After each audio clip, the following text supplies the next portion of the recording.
U.S. Citizenship Test 2025. Political Parties Explained. Civics Lesson Part 3.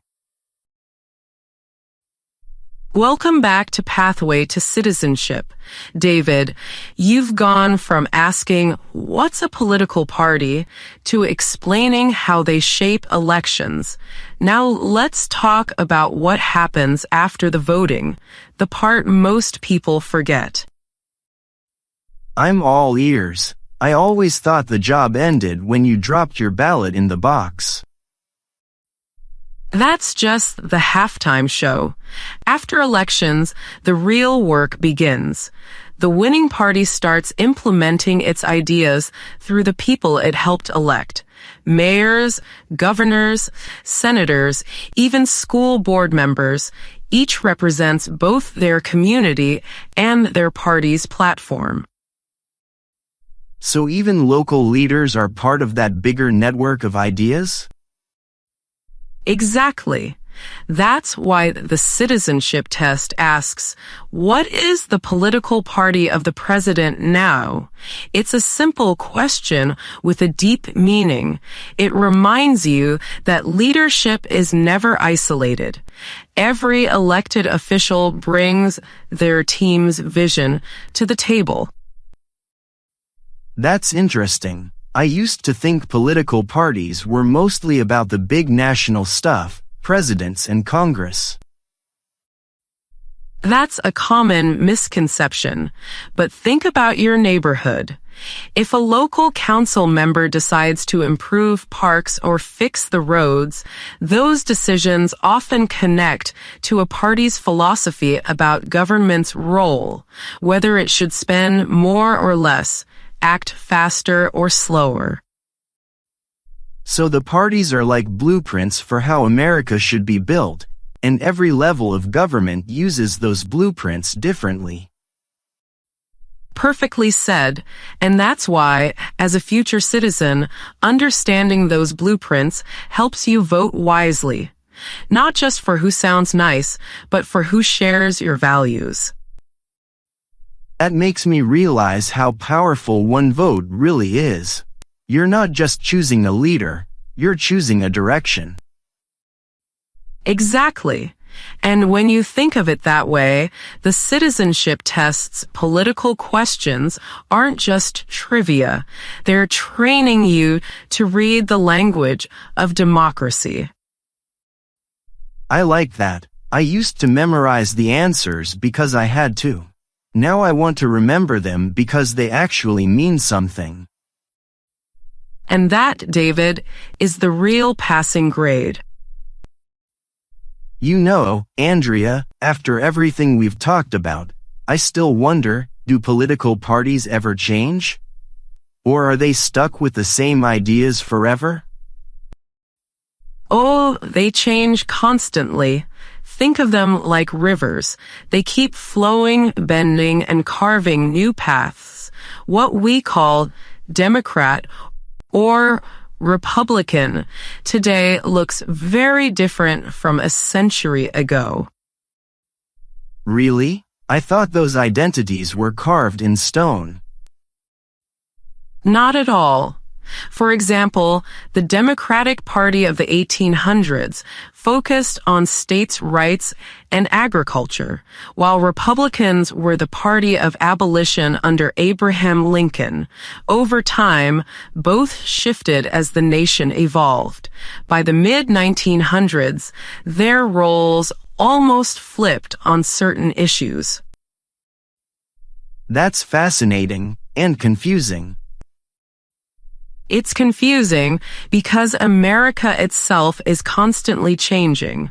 Parties adapt to new challenges: industrialization, civil rights, technology, climate, immigration. The test reminds us of that when it asks, what are the two major political parties in the United States? The answer is static, but the story behind those parties never is. So it's not just about knowing who they are, it's about knowing how they think and grow. Exactly. Let me give you a little role play. Pretend you're a candidate running for Congress in 1850. What issue might define your campaign? Probably slavery, right? That was the huge debate then. Perfect. Now, fast forward to 1950. What issue dominates? Maybe civil rights or rebuilding after World War II. Exactly again. Now picture 2050. What do you think Americans will be arguing about then? Maybe artificial intelligence, climate change, or something we can't even imagine yet. And that's the point. Political parties are like mirrors. They reflect what each generation cares about most. As citizens, our job is to keep looking into that mirror and asking, does this still represent me? That's powerful. It makes being a voter sound less like a duty and more like a dialogue with history.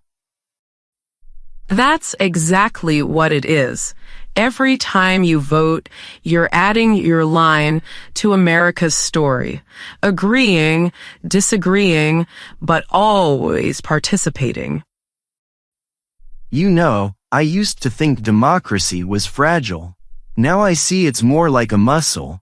It grows stronger the more people use it. I couldn't have said it better. And that's what the U.S. Citizenship Test quietly teaches. Every answer, especially about political parties, points you toward participation. All right, David, we've covered the history, the structure, and the change. Let's finish with what really matters. You. What will you do with this knowledge once you become a citizen? I've been thinking about that. I used to believe that citizenship ended when you got your certificate. Now I see that's just the beginning. I want to vote, but also stay informed, really understand what each side stands for. That's the spirit. The best citizens don't just vote every 4 years. They engage. They read, discuss, volunteer, maybe even write to their representatives. So you're saying I should join a political party? Only if you want to. Joining helps you participate more directly. You can attend local meetings, support candidates, even influence the platform. But it's equally patriotic to stay independent and make your choice issue by issue. The key is awareness. I like that freedom. In some countries, your political side defines you forever. Here, you can change your mind and still belong. Exactly. That flexibility is part of the American promise. The founders never mention political parties in the Constitution, but they built a system that allows debate and evolution. Parties grew out of that freedom. So in a way, joining or not joining a party is my personal expression of, we the people.